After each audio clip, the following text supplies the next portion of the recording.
Et salut à tous, c'est Kaikit. On se retrouve aujourd'hui pour cette nouvelle vidéo de la Hades Draft League. On se retrouve donc aujourd'hui pour la saison 2. Je suis à moitié malade, mais c'est pas grave, on va s'habituer. Et donc on va parler de cette nouvelle semaine avec deux nouveaux matchs au programme. On va commencer par un match de Division 5 cette fois entre CA et Jackie le Chicken. Jackie le Goat, comme beaucoup aiment bien l'appeler. Il a fait la saison dernière, c'était je crois sa première ou l'une de ses premières DL. J'ai pas eu l'occasion d'en parler parce que bah tout simplement en fait ce qui s'est passé c'est qu'en général il tombait régulièrement contre des adversaires que j'avais déjà commenté la semaine avant. Du coup c'était compliqué d'enchaîner deux fois sur les mêmes personnes. J'en ai pas parlé la saison dernière. Cette saison il est toujours en division 5 mais cette fois-ci il a des ambitions fortes. Il veut monter. On va voir ce que ça donne contre CA. CA, je crois que c'est une nouvelle venue, il me semble. CA qui avait remporté son premier match contre JLS, enfin contre Itsuji et Jackie qui avait perdu contre Wapi. Donc Jackie doit gagner pour revenir au score et CA doit gagner pour confirmer. Au niveau des compositions, du côté de CA, on a donc un Great Tusk, un Salamence, un Nightezalola, un Goldengo, un Incineroar, un Kilo Watrel. Alors que du côté de Jackie, nous avons donc le Tinkaton, le Urshifu Dark, le Cinderace, le Latios, le Thunderous, le Regirock. Franchement, je sais, Jackie a vraiment fait une belle draft. Pour le coup, le 6, il est plutôt menaçant. Le Urshifu Dark, bah, heureusement qu'il y a le Greatest, parce que sinon le Urshifu Dark, il peut faire un carnage. Au niveau des Terra, on a donc le Salamence qui peut Terra et qui est Terra Ice. Alors que du côté de Jackie, j'ai pas préparé mes notes évidemment. Sinon c'est pas drôle. Mais du côté de Jackie, il y a le Urshifu aussi qui peut Terra. Mais le Regirock peut Terra aussi. Donc on va voir ce que ça donne. On va y aller tout de suite avec... hop, alors, attendez, je vais en profiter pour venir voir les Terra. Le Urshifu qui est Terra, Terra Dark. Donc potentiellement il ne peut pas Terra. Et du côté du Incineroar, c'est le Terra Dark là aussi. Les deux peuvent Terra Dark, c'est marrant. Et le Regirock Terra Water, le Salamence Terra Ice. Donc on a donc un lead Thunderous contre un lead Ninetales. Bon lead du côté de CA. Ça, forcément, c'est obligé de demi-tour hein. C'est pour aller sur le Cinderace. Et ça va poser le voile aurore. Le problème, c'est que Cinderace a accès à Court Change. Il va utiliser Court Change. Donc ça donne un voile aurore gratuit à l'adversaire. Je suis pas sûr que la Veil Offense, enfin que poser un voile aurore c'était la meilleure idée face à Cinderace. Je pense qu'il y avait mieux à faire comme game plan.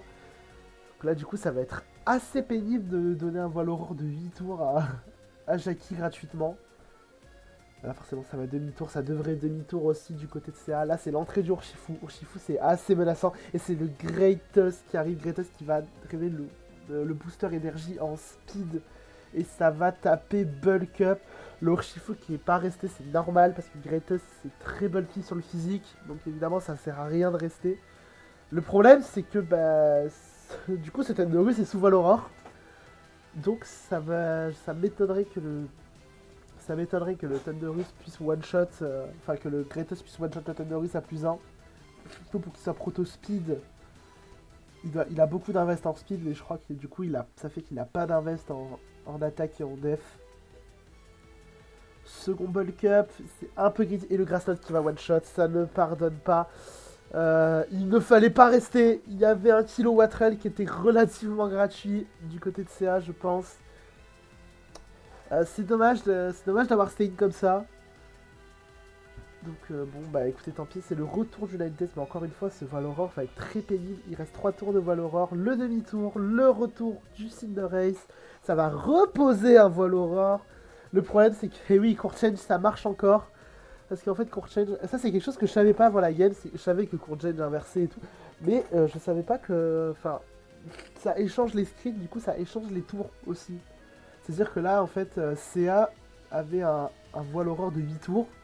Bah en fait, ça va être un voile aurore de 2 tours et Jackie récupère donc un voile aurore tout neuf.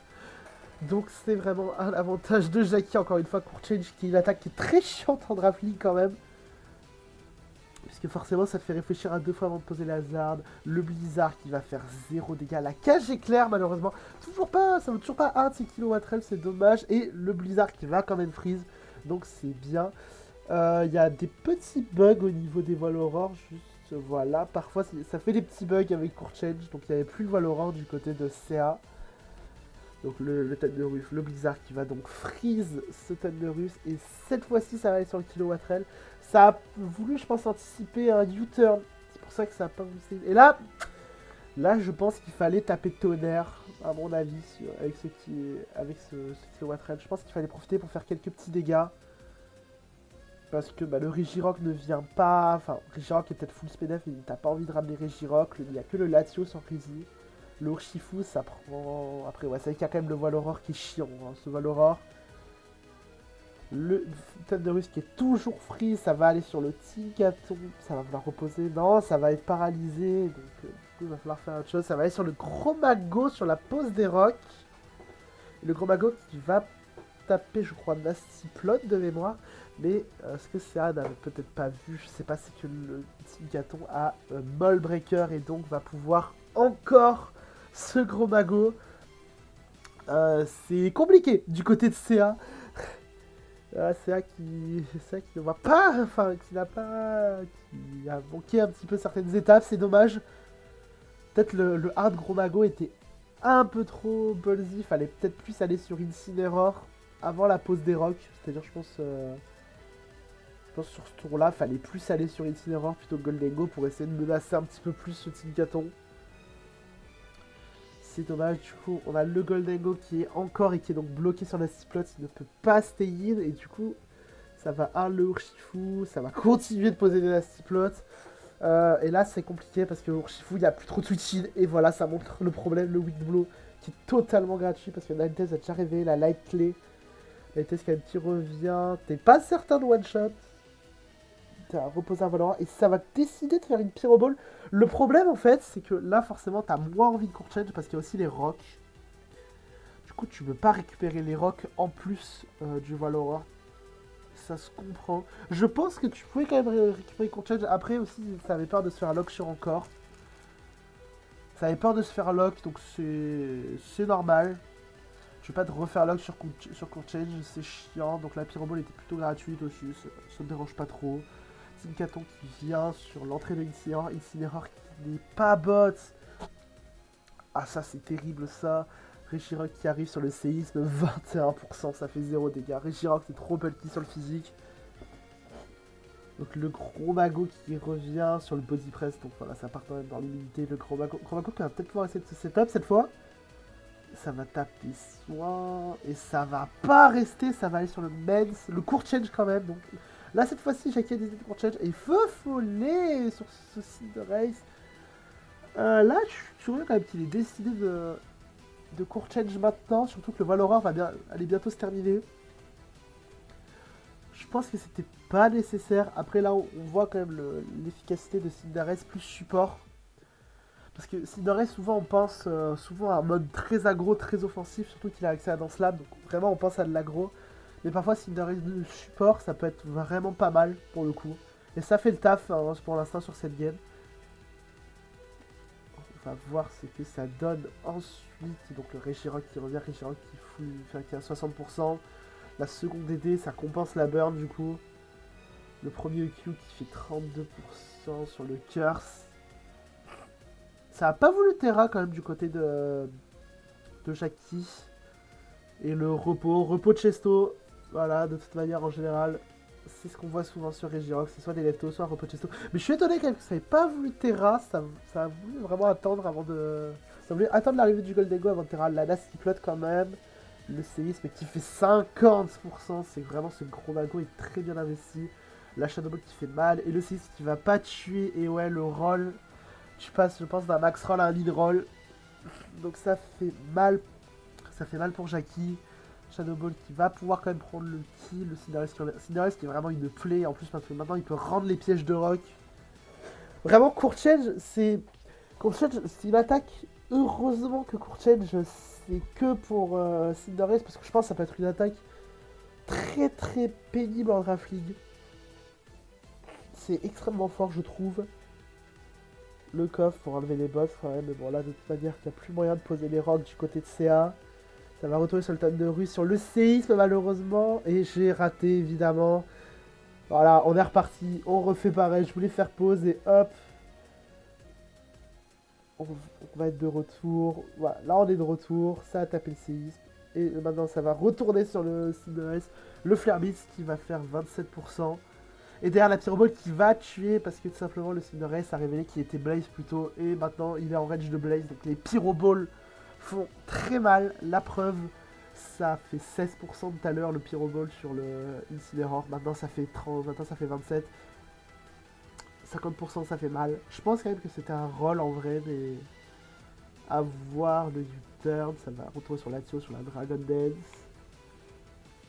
Le problème c'est que là maintenant t'es obligé de te setup le Salamence qui va Terra Ice, Diclo ça va pas tuer et le Luster Purge qui va venir terminer cette game et Ninetales et Gros Mago vont donc mourir des rocks et c'est une victoire de Jackie sur le score de 5-0.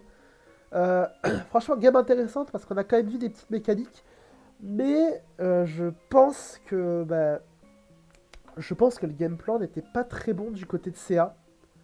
Je pense que la Veil Offense contre Cinderace qui a été vraiment une plaie dans ce match-up. Et je pense que la Veil Offense, c'était pas forcément la meilleure idée. Je me dis peut-être, est-ce qu'il fallait pas se passer de ça? C'est dommage. C'est dommage, surtout qu'en plus, en fait, c'est aussi ce qui se passe, c'est que le Greatest meurt trop tôt. Du coup, le Urshifu, à chaque fois qu'il vient sur le terrain, il a un kill. Après, bon, là, il est venu qu'une fois sur le terrain, et heureusement. Le match-up était pas trop en faveur de CA, mais je pense que le game plan n'était pas bon non plus du côté de CA. Et je pense qu'on va surtout le voir dans les builds de ça. Je pense que dans les builds, ça va être assez révélateur de quelque chose. Et bon, sinon, c'est une victoire de Jackie sur le score de 5-0. Et donc, on se retrouve après cette game pour l'analyse des builds entre CA et Jackie. On a donc ici le build de Jackie avec un Tinkaton qui est juste full HP, full SPDF. Rock, Clearoff encore, Koff. Un truc assez classique pour le coup, le Urshifu qui est Punching Glove. Punching Glove quand même avec Weak Blow, U-Turn, Sucker Punch et Drain Punch. Je suis pas fan de ce Punching Glove parce que c'est pas Urshifu Rapid Strike. Ou Urshifu Rapid Strike comme t'as Surge Strike, c'est du multi-hit. C'est souvent un move que t'as envie de spammer. Là sur Urshifu, surtout Urshifu qui n'a pas Bulk Up. Je trouve que c'est dommage de se séparer de Close Combat qui est le gros stab fight du mod. Surtout qu'en plus, Drain Punch, Punching Glove, oui, tu vas pas prendre de... Ça va être un peu boosté. Mais Drain Punch, Punching Glove, ça fait beaucoup moins de dégâts que Close Combat, donc je pense que c'est vraiment dommage. C'est vraiment dommage, je trouve, de se séparer de Close Combat. Je pense que les pads étaient beaucoup mieux si tu voulais vraiment te protéger de... Si tu voulais vraiment te protéger d'un Rocket Match, je pense que c'était pads, le meilleur plan. C'est un peu triste, mais bon, c'est pas grave, écoutez. Le Cinderace, du coup, Cinderace de support full HP et tout. Je me dis peut-être que le full HP, est-ce qu'il était vraiment nécessaire? Je sais pas. Après, je pense que t'as quand même envie de tanker certains points, mais je me dis peut-être que full HP, il y avait mieux à optimiser... Je pense qu'il y avait mieux à optimiser sur le full HP. Mais sinon, après, le set est cohérent et surtout, le set a fait son taf. Franchement, Court Change, très très bon move, Court Change. J'adore ce move. Enfin, j'adore ce move.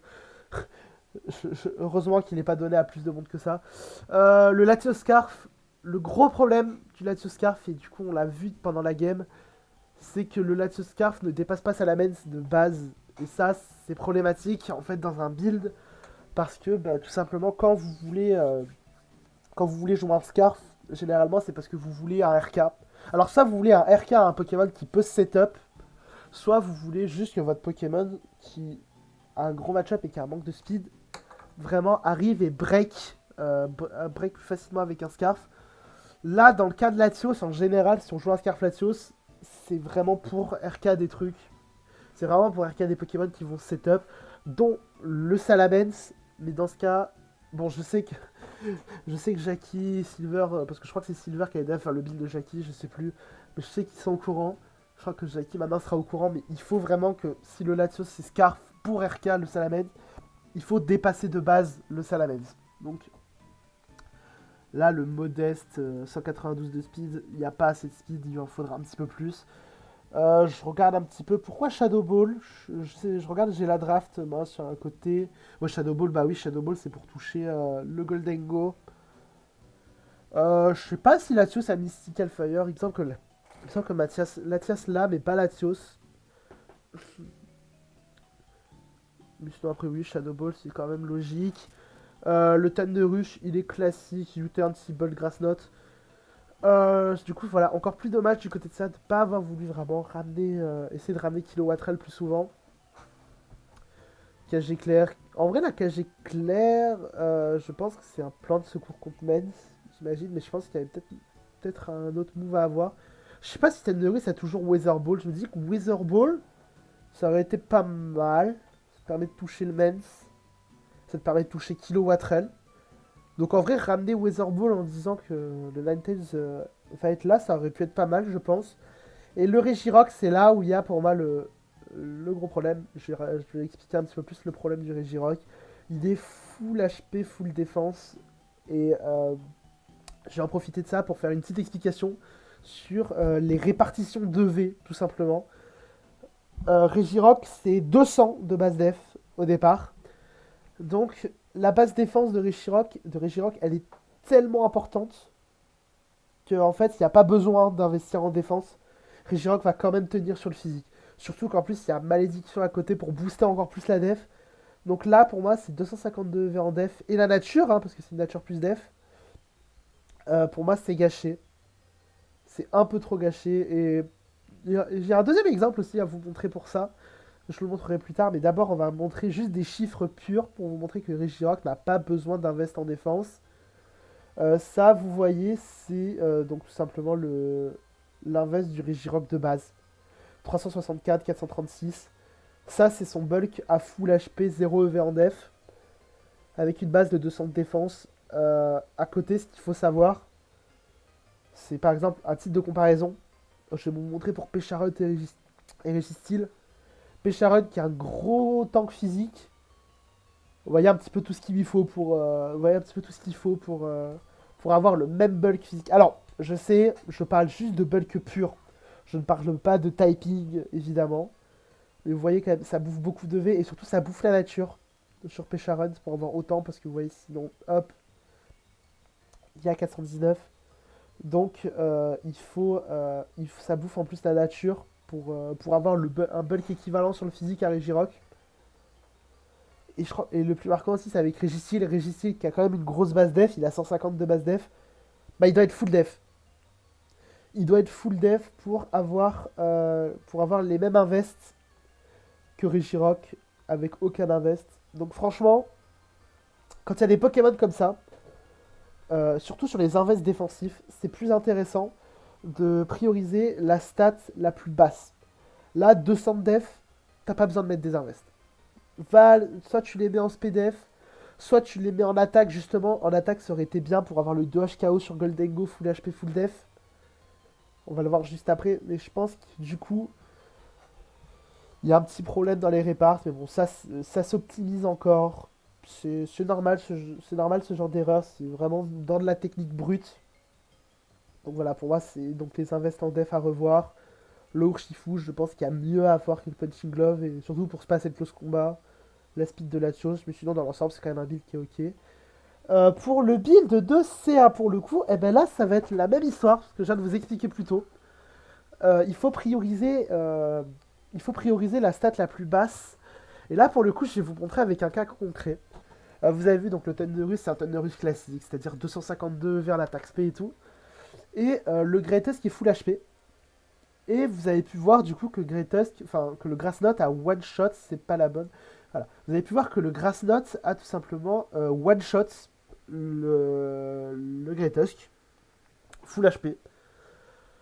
Sauf que Greatest c'est 115 en HP, c'est 53 en SPDF. Du coup, si vous mettez des EV en SPDF, ben, en fait, comme les dégâts que vous allez subir dépend de à la fois votre stat d'HP et votre stat de SPDF, enfin surtout votre stat de défense qui est prise en compte Dans le calcul des dégâts, c'est surtout votre stade de défense qui est pris en compte. Du coup, au plus votre stade de défense sera haute, au moins vous prendrez de dégâts. J'espère que c'est clair, mais là, par exemple, je vais vous montrer concrètement ce que je veux dire. Là, le Grasslot 90, 97, 114, c'est 80% de chance de one-shot. C'est beaucoup. Mais si ces 252 EV, on les met en SPDF, ça one-shot pas. Ça one-shot pas du tout. Ça fait mal, mais ça ne one-shot pas. C'est pour ça que vraiment, il faut prioriser dans vos répartitions de V, il faut prioriser la stat la plus basse. Parce que je pense que dans la formule des dégâts, voilà, c'est la stat de défense ou de défense spéciale qui va compter plutôt que la stat de PV. Donc voilà. Ou je sais par exemple, Alomomola, c'est un Pokémon que je joue beaucoup. Alomomola, c'est une grosse base HP et des défenses très faibles. Bah, c'est plus intéressant de mettre vraiment Alomomola avec 252 dans les deux défenses. Ça augmentera plus son staying power que lui me donner des HP. Donc voilà. Ça, c'est un truc qu'il faut. C'est un truc qu'il faut comprendre. Enfin, c'est un truc qu'il faut comprendre. C'est normal, hein, je m'attends pas à ce que vous soyez des pros. Mais voilà, c'est des petits tips, toujours à prendre pour vous aider à progresser tout simplement sur des petits tips. On va retourner ensuite sur la suite du build. Le Salamence Terraglass, je pense qu'il y avait mieux à faire que ce Terraglass. Après, je comprends l'idée. C'est pour ça que ça me dérange pas non plus. Enfin, je pense que l'idée de base, c'est en plus de ça de profiter de la snow de Ninetales. Donc je comprends l'idée. Mais voilà, je pense qu'il y avait mieux. Le Ninetales, j'ai déjà expliqué pour moi enfin pour moi le vol Aurore contre Cinderace, c'était pas le meilleur plan. Je pense qu'il y avait un peu mieux à faire. Le gros mago, full HP, full def, pourquoi pas? Franchement, pourquoi pas? Ça peut tanker. Je me dis que bon, ça aide pas du tout contre Urshifu. Et peut-être qu'un mode un peu plus PDF. Enfin, en vrai, parce que je vois les Pokémon qui tapent sur le physique du côté de Jackie. On a Cinderace, on a Urshifu, on a Swampert. Bon, il y a Tsarina, Tinkaton, Toxa. Je me dis peut-être que le full def, c'était peut-être pas la bonne idée. Il y avait peut-être mieux à faire que le full def. Mais encore, c'est pas dramatique. Mais je pense qu'il y avait peut-être mieux à faire. Le Incineroar, le 240 joli. Je comprends pas du tout. J'avoue, le 240 joli, pour moi, il y en a trop. J'essaie de voir un petit peu 237 de speed. Je me dis que ça veut dépasser un Pokémon défensif avec 0 invest. J'imagine. Le problème, c'est quand je vois la draft de Jackie, je vois pas lequel. Ou alors, je sais pas trop pas trop ce qui a voulu être dépassé du côté de CA. Et du coup, c'est dommage parce qu'en fait, elle a mis trop de V en speed. Et du coup, le Incineroar, bah, il était pas SPDF. Enfin, il avait pas beaucoup de SPDF. Et donc, la Sauveste, c'est comme, encore une fois, ce que je vous expliquais. En fait, la Sauveste, ça augmente votre stade de défense spéciale par 1,5. Ça veut dire, au plus vous allez mettre de l'invest au plus vous allez mettre d'invest en SPDF, au plus le boost de la Sauveste sera efficace. Donc je pense que du coup, pour moi, il y a trop de speed. Et du coup, bah, il n'y a pas assez de SPDF. Et ce qui fait que l'Incineroar, ça va quand même bien tanker les coups. Mais ça va pas assez tanker les coups sur le spécial. Et le Kilowattrel, pas grand chose à redire dessus. C'est un set classique de Kilo. Franchement, c'est un set classique. Il n'y a pas grand chose à dire. C'est fine pour le coup. Donc voilà, pour moi, c'est vraiment ce qu'il va falloir retenir, c'est l'optimisation des invests. Le Great Tusk, tu mets de l'ASPDF, il va bien tanker les coups. Je pense que ce Great Tusk, pour moi, d'ailleurs, je n'ai pas précisé, mais pour moi, le set n'est pas bon. Enfin, je vais pas dire qu'il est pas bon, mais je pense qu'un Great Tusk, je pense que le Quick Drive en speed, c'était pas nécessaire. Je pense que Bulk Up était bien. Mais il fallait pour moi vraiment garder le Great Tusk pour le Urshifu. Surtout qu'en plus, le Urshifu, il a vraiment pris le pari de ne pas passer le Great Tusk. Hein. Et donc, on est parti pour de la division 4 un match entre Mister Kappa, Mega Metagross 69, Arekuzi, je sais pas comment vous voulez l'appeler. Moi, je vais juste l'appeler Kappa et Wolfine de l'autre côté. Deux joueurs que je connais bien pour le coup. Mais malheureusement, ils vont nous offrir une game qui risque d'être fort sympathique. Du côté donc de Kappa, on a donc le Arcanin de Hisui, le Weavile, le Pesharunt, le Rotom, le Torna et le Chomp. Et du côté de Wolfine, on a donc le Urshifu, le Excadrill, le Grand Bull, le Raikou, le Chestnut et le Monkidori. Monkidori qui est un Pokémon qu'on voit très peu en Draft League pour le coup. Je suis assez curieux, je pense que j'ai pas assez joué le mon aussi pour savoir s'il est vraiment bien ou pas. Je pense que ça manque un peu de puissance. Mais bon, il faudra que je teste un jour. Du côté de Kappa, on a donc deux Terra User. On a le Arcanin 18 qui est Terra normal et le Rotom qui est, je crois, Terra Ground, si je ne me trompe pas, ou Terra Steel. Et du côté de Wolfine, on a le Urshifu qui est Terra Dark. Et bon, normalement, il a le Frostmoss Terra qui n'est pas là. Mais donc, c'est un Terra Dark Urshifu. Kappa avait gagné sa game week 1 contre Kinty, alors que Wolfine avait perdu sa première week. Donc Wolfine a besoin de se relancer et Kappa doit confirmer. On va donc pouvoir y aller tout de suite et commencer cette game avec du côté donc un League Garchomp contre un League Chestnut. Visiblement, ça va faire du spam hasard des deux côtés. Ça pose les picots et ça va poser la Vampigraine du côté de Wolfine. Pas giga fan de cette Vampigraine pour le coup. Ça, voilà, pour moi, on voit pas les picots. Voilà. Pour moi, je suis pas giga fan de cette Vampigraine en vrai parce que Kappa n'a pas de quoi enlever les hasards dans sa team. Tornadus n'a plus des fogs, Rotom n'a pas des fogs et c'est pour ça d'ailleurs que le stack hazard je le trouve extrêmement fort en Paldéadex. Même si je suis pas un pro quoi, je joue pas si souvent que ça en Paldéadex, mais le Paldéadex enfin le stack hazard est très fort parce que justement il y a les défogs, il y en a plus beaucoup donc maintenant il faut beaucoup compter sur des spins. Et là, du côté de Wolfine, en fait, du coup, je trouve que le Lichid n'était pas nécessaire, autant il fallait plutôt stack hazard, enchaîner les picots, je pense que ça aurait été plus rentable. C'est dommage.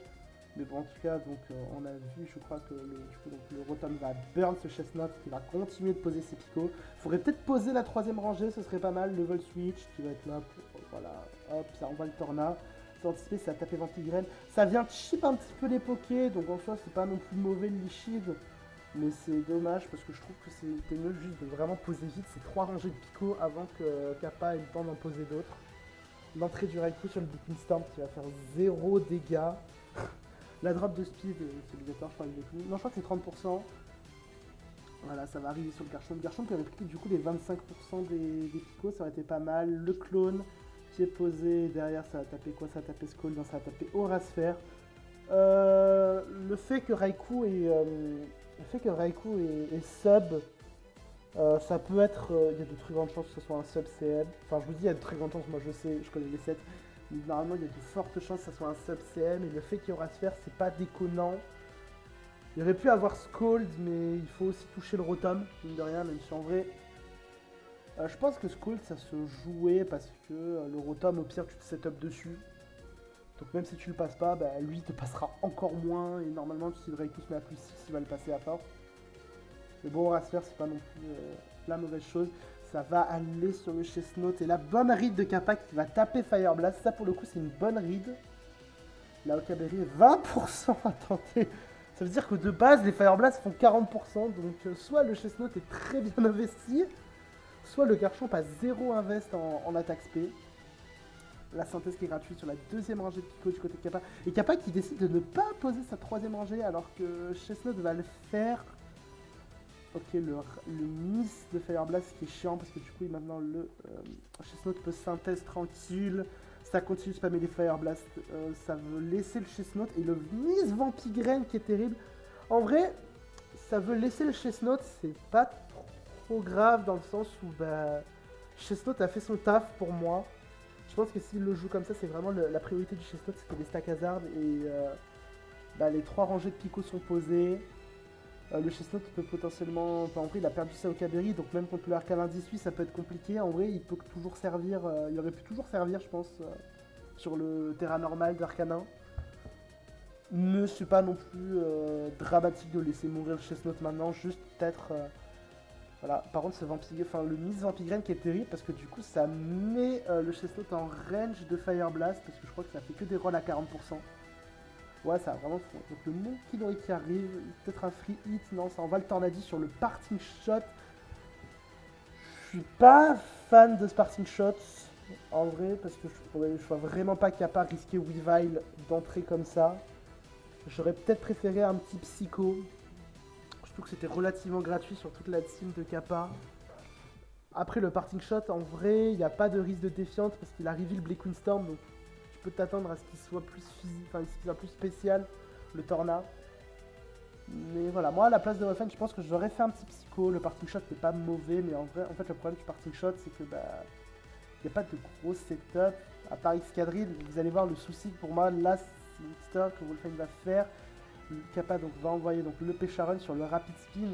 Euh, c'est pour ça aussi que je trouve que le stack hazard est très fort, c'est que du coup, forcément, comme on joue beaucoup sur Rapid Spin, bah, du coup, forcément, les ghosts sont beaucoup plus forts. Et là, pour moi, du côté de Wolfine, ça a voulu en Rapid Spin.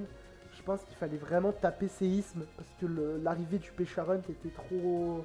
Pour moi, l'arrivée du Pécharon était trop obvious, en fait. Pour moi, là, le Pécharon, c'était trop obvious qu'il allait venir. Et c'est dommage que Wolfine ne le voit pas, parce qu'en vrai, bah, du coup, tu peux éliminer l'anti-spin, et derrière, si tu élimines l'anti-spin, tu trouveras la place de spin sur un autre man. Du coup, c'est un peu triste, je trouve, du côté de... C'est un peu triste, je trouve, du côté de... Ah, j'ai perdu le nom. J'ai perdu le nom du côté de Wolfine, voilà. Donc bon, c'est pas grave. Et le problème, c'est que derrière, en plus, ça va taper une dense lame sur le full play qui va oblitérer l'escadrille.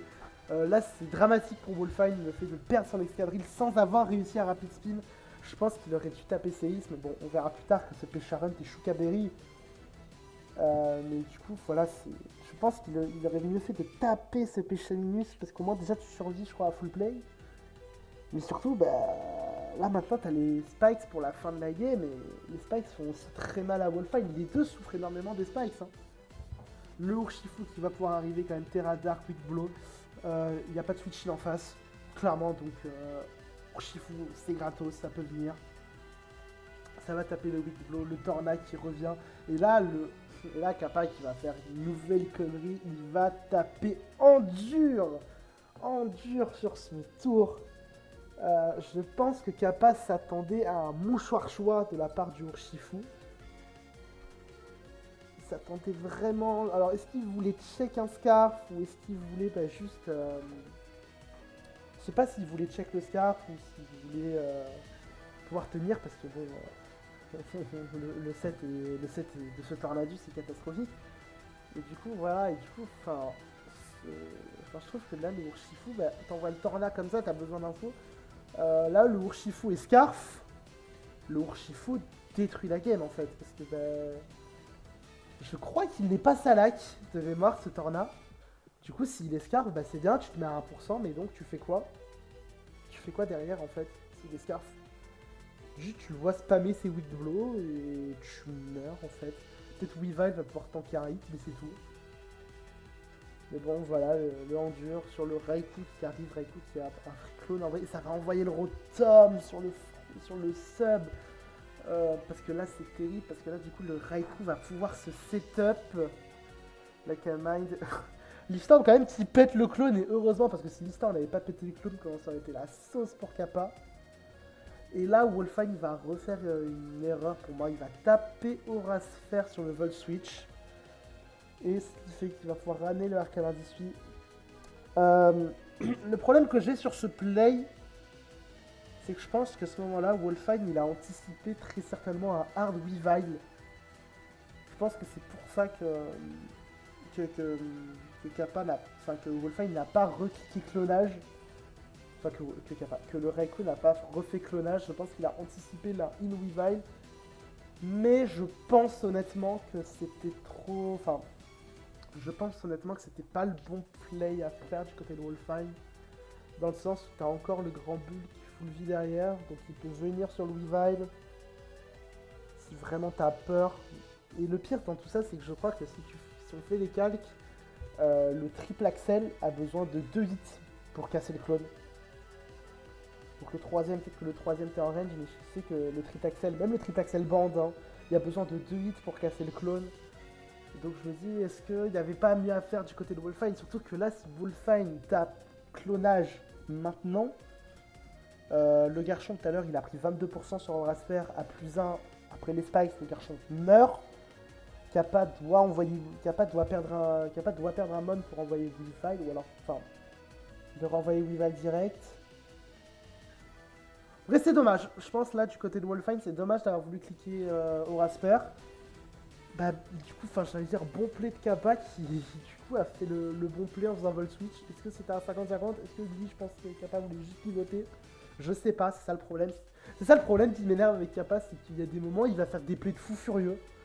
Mais je sais même pas s'il fait exprès de faire ses plays de fou furieux. Ça va arriver plus tard, hein, mais voilà.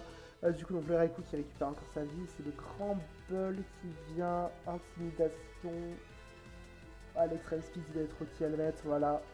27%, le problème c'est que Crumble ça a pas de sens. Life Orb, j'aime vraiment pas la Life Orb sur Arcana 18. Faut le savoir. Parce que je trouve que, enfin pour moi, j'avoue, je suis plus un grand fan du Choice Band.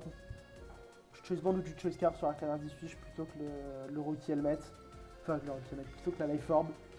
Je trouve que bah, tu prends du recall, enfin tu prends les 10% peuvent t'emmerder et au final 30% c'est pas assez huge, je trouve, comme gain sur Arcana.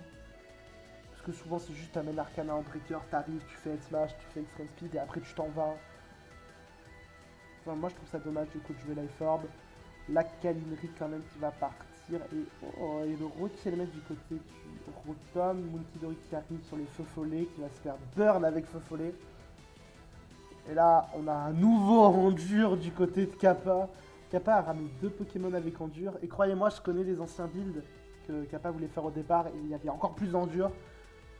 Mais bon là du coup donc le Endure qui sert pas à grand chose en vrai parce qu'il a révisé Party Shot, parce qu'il se jouait, mais bon on va dire ça fait gratter un tour de burn donc ça va.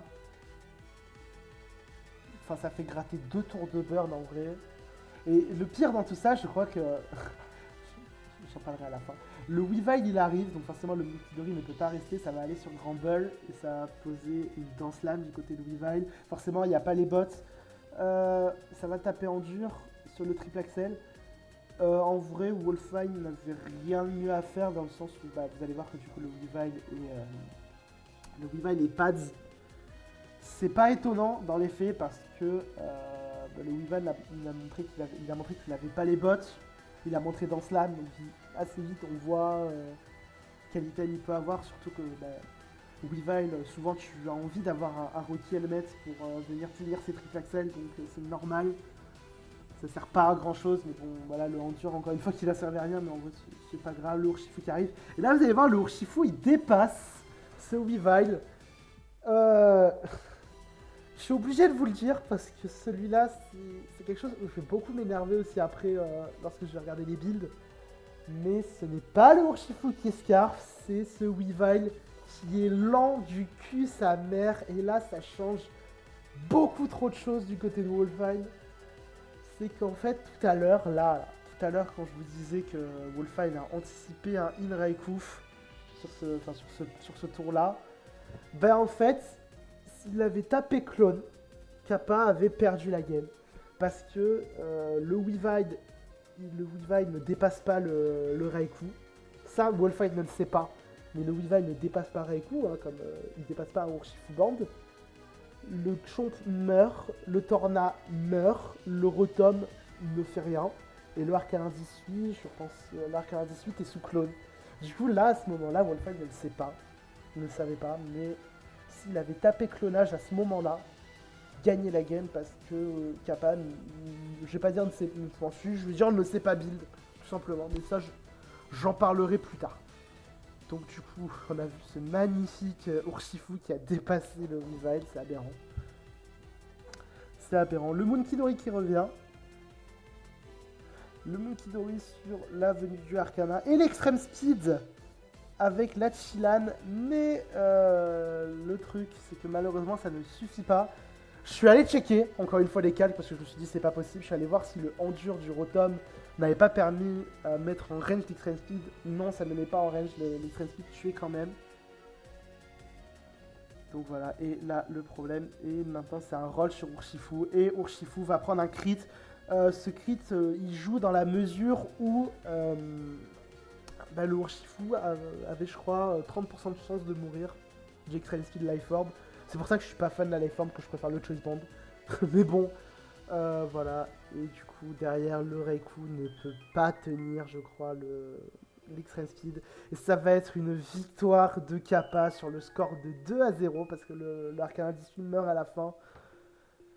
Une game assez frustrante, je trouve, pour Wolfine, parce que enfin, franchement, le build de Kappa, il va falloir que j'en parle après, mais du coup, bah ouais, contre des joueurs normaux, je comprendrais les plays, mais malheureusement pour Wolfine, il y a eu des fourberies qui sont passées. Je pense en vrai, moi je maintiens que même si le Weavile dépassait, je pense qu'il aurait peut-être dû tenter le clonage, mais sinon, bah, Wolfine fait pas la game parfaite. Kappa dans les plays fait pas non plus une mauvaise game. Franchement, c'est une game avec de bons plays, mais il y a des builds qui sont très douteux. Et c'est ça la magie du format, malheureusement, c'est que parfois, bah, quand tu fais des builds de merde, bah, parfois, bah, quand tu joues bien, ça peut passer. Mais bon, pour ça, on va passer à la phase de. On va passer à la review des builds pour comprendre mieux le problème. Et donc, on se retrouve pour l'analyse des builds. C'est le moment que je redoute, mais bon, il faut qu'on en parle un petit peu des builds. Avec d'abord le build de Wolfine, avec donc comme j'ai pu l'expliquer, du coup, le Urshifu qui est bande au choix. Je vous avais dit qu'il était bande au choix et pas mouchoir choix. C'est important de le noter. Bande au choix, Terra Dark, c'est vraiment juste là pour maximiser les dégâts d'Urshifu. En vrai, peut-être un peu overkill quand on y pense. Parce que, bah, enfin, genre, je me dis, est-ce que, vu que t'es bande au choix, t'as pas genre tous les chaos de la Terre avec le Terra Dark? Je sais pas, peut-être qu'il y avait un petit peu mieux à avoir. Je me dis que le bandeau choix, bah, remplacer le bandeau choix par un mouchoir choix, je me dis que ça aurait pas été déconnant. Surtout que bah, les switch-in d'Urshifu du côté de Kappa, ils sont très limités. Mais bon, après, c'est pas non plus un mauvais set. Le escadrille Clear Amulette, c'était pourquoi déjà la Clear Amulette? Il y avait quoi du côté de. Il y avait quoi du côté de Kappa? Il y avait le Arcana Issue qui pouvait intimidate. Mais il y avait quoi d'autre à part ça? Je crois pas qu'il y avait. Attendez, je crois que non, ça c'est le doc de la Div 2. Ouais, du coup. Ouais, non, maintenant j'ai un râle de Kappa sous les yeux. Je comprends pas trop la. Je comprends pas trop la clear amulette pour le coup. Je me dis, est-ce que c'est peut-être pour le Torna I pour pas prendre des drops de speed sur Black Wind? Est-ce que c'est pour le Arcane 18, l'intimidation du Arcane 18, j'imagine? Je la comprends pas trop.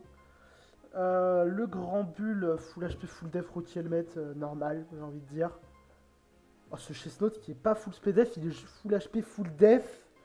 Le Chestnut, je suis pas. Pour mon attaquer en body press. Comme je vous l'ai expliqué avant, je suis pas un grand fan du Chestnut full def comme ça. Je me dis un peu de spdef justement pour les Fire Blast de Chomp. Ça aurait été pas mal. Le Raikou, ce que je vous avais expliqué, pareil, le Raikou du coup, 180 en dev, pourquoi pas. Mais genre le supplénitude, il est normal. Derrière, il faut deux moves de coverage, enfin tu prends un stab et un coverage. Tu voulais toucher le Rotom, ça touche Aura Sphere, ça touche neutre, un peu tout le monde. Je comprends, non franchement, le Aura Sphere, moi, il n'y a pas de souci là-dessus. Le Munkidori Chilanberry, celui-là, c'est quand même un peu marrant. Pour la Chilanberry, pour ceux qui n'auraient pas remarqué, qui ne connaîtraient pas, c'est la baie anti-normale, du coup, si vous préférez. Évidemment, il y a une baie anti-normale comme une Okaberry ou quoi. C'est pareil. Sludge Wave Future Sight X Parting Shot. J'avoue être assez curieux du X pour le coup, parce que je vois qu'il n'y a pas trop de quoi. Il n'y a pas trop de quoi mettre y a pas trop de quoi mettre des statues du côté de Wolfine. Future Sight, bah c'est-à-dire t'es mono attaqueur, enfin t'es Future Sight plus X, donc pourquoi pas, mais je suis assez curieux sur le set de Munkidori, le parting shot. Enfin en fait le parting shot je le comprends parce que tu peux pas tu peux pas manger des demi-tours sur Chomp et te faire weekend. Mais bah du coup en fait avec U-Turn tu joues pas avec Toxic Chain et du coup je trouve ça vraiment dommage pour le coup. Surtout pour jouer X derrière. Le set je comprends pas trop. Voilà pour moi, après je vous ai dit pour moi, le Chestnut je pense que le full dev comme ça je me dis peut-être mettre un peu de speed ça casse pas trois pattes à un canard de mettre un peu de speed surtout que le Chestnut il est vraiment là j'ai l'impression pour stacker les hasards et pour faire un peu chier. Il est pas là pour gérer Arcana ou quoi que ce soit. Donc c'est un peu dommage, je trouve. Voilà, il y a des trucs un peu bizarres dans le build de Wolfine. je comprends pas trop la raison. Mais vous inquiétez pas, c'est pas le pire, parce que maintenant on va passer au pire, le build de Kappa. Et alors là, je pense qu'on va parler d'abord de ce qui va, et après on parlera de ce qui ne va pas. Bon, pas grand chose à dire dans ce qui va pour moi. Le set de Chomp, ouais voilà, le set de Chomp, c'est vraiment un tank Chomp pour le coup avec le Rocky Helmet. Je me suis battu pour qu'il joue un set tank Chomp, parce qu'au départ il ne voulait pas le jouer. Oh putain, oh, je vois les endures, il y a la 3 des endures. Mais bon voilà, pour moi le tank Chomp c'était la bonne idée pour moi dans le match-up, parce que justement tu n'as pas beaucoup de switching à Urshifu dans le jeu. Du coup, il y a des Pokémon qui vont t'aider, on va dire, un peu à réduire la puissance d'Urshifu. Le tank Chomp, je pense qu'il faut le calculer, le tank Chomp. Chomp, il a quand même beaucoup de speed après. Mais je pense que je vais essayer de vite checker. Mais je pense que le tank Chomp, il va tanker 2 Wicked Blow de, de, de, de, de Urshifu. 152, 184. Non, je dis 152, 184. Il n'a pas une nature plus def, il a une nature plus speed. Ça, parce que je pense justement que ça dépasse le Urshifu. C'est pour ça qu'il a mis autant de speed. 311. 311 de speed. Est-ce que ça a dépassé le Urshifu? Je crois que... Ok, je crois que je sais ce qu'il a fait. J'en parlerai, mais je crois que je sais ce qu'il a fait. J'en parlerai dans 2 minutes contre le Urshifu Band. Ouais, ça en tank pas deux. Ça en tank pas deux, en effet. Je sais pas ce qu'il a voulu anticiper. Peut-être plus pour Excadrill, du coup. Parce que je sais que Kappa a eu très peur d'une Sand. Il a eu très peur du corps de Sand. Mais en fait, quand on regarde de plus près le corps de Sand, parce que Wolfine a Titar plus Excadrill dans sa draft, le problème qu'on regarde, c'est que Titar, contre la draft de Kappa, je sais que dans le bac, il y a un Blastoise, il y a Tinkaton, il y a pas mal de mon en fait qui font trop chier Titar et prendre Tyrannosif dans ce build. Je pense que la Sand n'est pas là. Mais bon, c'est pas grave du coup. Donc j'ai parlé du Garchomp qui était peut-être le seul Pokémon où ça allait à peu près. Le Pêcharunt aussi, bon. Je trouve que le Full HP, Full Def Shuka, c'est peut-être un peu trop. Surtout que le Urshifu était Terra Dark, donc je me dis peut-être, est-ce que remplacer cette Shuka par une Colbur, ça aurait pas été plus intéressant pour pouvoir mettre un stab poison. Après, ça se défend en vrai, parce que du coup, le XK, enfin, le Pêcharet, c'est l'anti-spin, du coup, forcément, tu veux pas que. Du coup, il va devoir se ramener souvent sur Xerri pour l'empêcher de spin. Bah, du coup, peut-être un set ballon aurait été bien aussi, peut-être plutôt qu'une Shuka. Donc, je pense qu'il y avait mieux à faire, surtout que, bah. Ouais, je pense qu'il y avait mieux à faire sur le set du côté de Pêcharet, mais c'est pas le pire encore. Le Rotom qui est même pas SPDF, c'est-à-dire qu'il est def lui aussi, le Rotom. Il y a beaucoup de chips. Ce Rotom, pour le coup, je sais pas trop. Je pense qu'il était là pour le. Je sais pas trop pourquoi il était là, j'avoue. Rotom, j'ai vraiment du mal à cerner le build. Mais c'est pour ça aussi que je vous dis parfois, c'est important de faire de bons builds. Mais parfois, in-game, vous pouvez faire de grandes choses pour combler. Et là, ça a été assez violent, je trouve, parce que Kappa a fait les bons plays. Et du coup, Kappa, ça lui a permis de gagner. Alors que son build, il y a tellement de choses à redire. Le Arcanin 18, j'en ai pas parlé, j'aurais pu en parler avant, mais comme je vous ai expliqué, moi je trouve que le Arcanin 18, je le préfère avec un bandeau choix ou un mouchoir choix plutôt qu'une Life Orb. Parce que je trouve chiant en fait, simplement de prendre, prendre le recall de la Hello, mais à la limite pourquoi pas. Et on va parler du drame. Bon, je sais pas noté que le Rotom avec Endure, forcément c'est pas une bonne idée, surtout que le Rotom visiblement c'était le switching par défaut à Raikou. Mais on va parler pour moi du drame. Les deux drames, pardon. Le Weavile. Ce Weavile 100 de speed Adamant avec 168 en HP. Je vais vous expliquer tout simplement ce qui s'est passé. Et là, pour le coup, c'est quelque chose qu'il va falloir que vous retenez bien. C'est tout simplement, en fait, le Weavile. Je pense qu'il n'y a aucune raison de dégâts purs. C'est juste qu'en fait, le Weavile, il voulait les 311 de speed. Parce que ce qui s'est passé, c'est que Kappa a anticipé que le Urshifu allait dépasser uniquement le Arcanin 18. Sauf que si on regarde le build de Wolfine, 232, pourquoi il a autant de speed? Parce qu'il y a un Tinkaton dans la draft de Kappa. Et généralement, quand tu vas build tes Pokémon offensifs, tu veux être certain de dépasser des mons clés comme Tinkaton.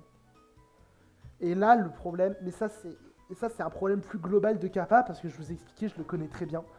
Le problème de Kappa, c'est que quand il build, il build en fait, il imagine le 6 adverse, et il build ces 6 Pokémon là.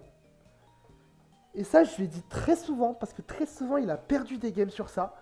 Alors, je sais pas si à chaque fois, il me dit, mais non, je fais pas ça, mais je pense qu'il le fait toujours. Il essaye d'anticiper le 6 adverse, il essaye d'anticiper le build adverse.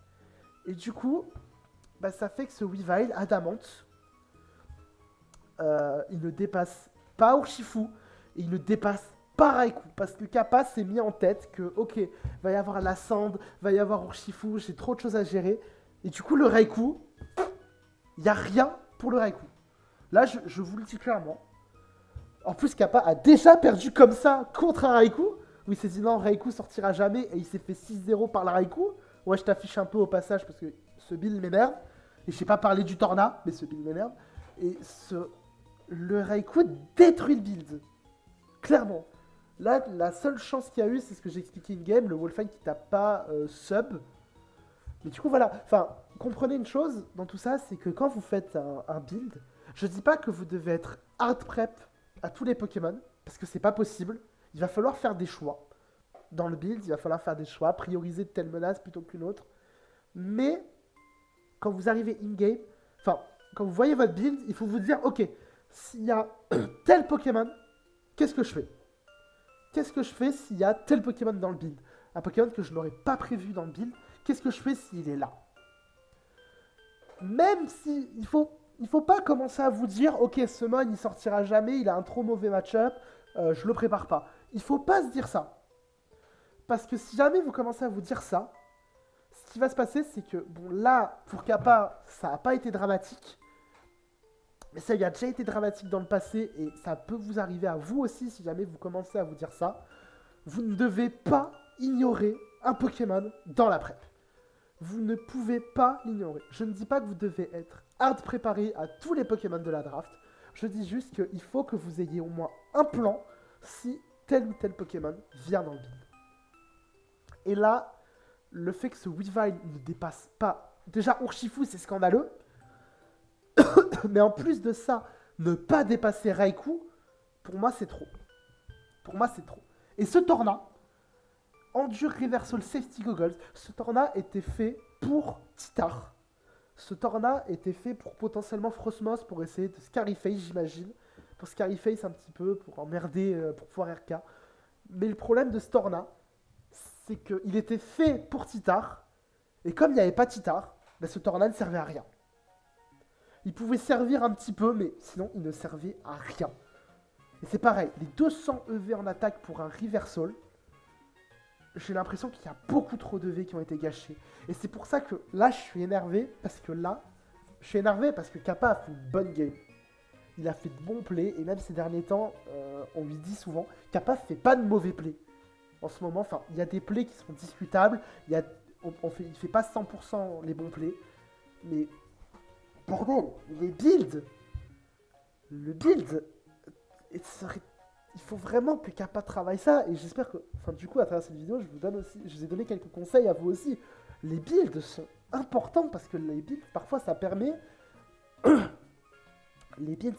vraiment de comprendre, et ça vous permet en fait un petit peu de, en fait, le build reflète comment vous voulez que la game se passe. Là, quand je vois le build de Kappa, j'ai l'impression qu'il était désespéré. En mode, il avait pas de match-up du tout et tout. Alors que dans les faits, Kappa avait des armes dans le match-up. Franchement, Kappa avait des armes dans le match-up, notamment ce Weavile. Weavile avait un très gros match-up. Mais comme il a vu de suite l'archétype de Sand, sans se soucier du fait que Titar a fait un mauvais match-up, enfin, Titar avait peut-être pas un match-up catastrophique, mais Titar n'avait pas non plus un bon match-up. Je trouve que du coup, Kappa s'en sort trop bien vis-à-vis de ce qu'il a ramené au niveau du build. Bon voilà, écoutez, moi je pense que je vais quand même m'arrêter sur ça. Je pense que j'ai assez parlé du build de Kappa. J'ai essayé de pointer tout ce qui n'allait pas. J'ai très certainement oublié des trucs qui n'allaient pas. Mais bon, je pense avoir, dans l'idée, avoir essayé de faire passer le meilleur message possible. Malheureusement, ces Pokémon et parfois juste faire des bons plays, ça peut vous aider à gagner des games. Wolfine a fait des plays douteux à certains moments qui lui font très cher. Et parfois aussi, c'est de la mauvaise prise d'infos. Enfin, c'est pas de la mauvaise prise d'infos. C'est juste, Wolfine n'a pas fait le play. Pourquoi? Parce qu'il s'est dit, Weavile va dépasser Raikou. Parce que tous les joueurs font ça, mais Kappa ne l'a pas fait pour X ou Y raison. Mais bon, voilà, écoutez, c'est pas grave. J'espère que cette vidéo vous aura plu. Là, je suis resté plus longtemps sur les builds que d'habitude, que sur les games, parce que je trouve que c'est quand même intéressant de vraiment parler des builds et de pointer du doigt tout ce qui va pas. La semaine prochaine, j'espère enfin avoir un match à peu près normal en Division 4. Parce que bon, ça commence à être dur quand même d'enchaîner les deux matchs comme ça avec des builds très douteux. Et d'ici là, écoutez les amis, j'espère que voilà, vous passerez une bonne semaine. Voilà, je change un peu d'habitude. C'était Kaikit, à la semaine prochaine. Ciao tout le monde.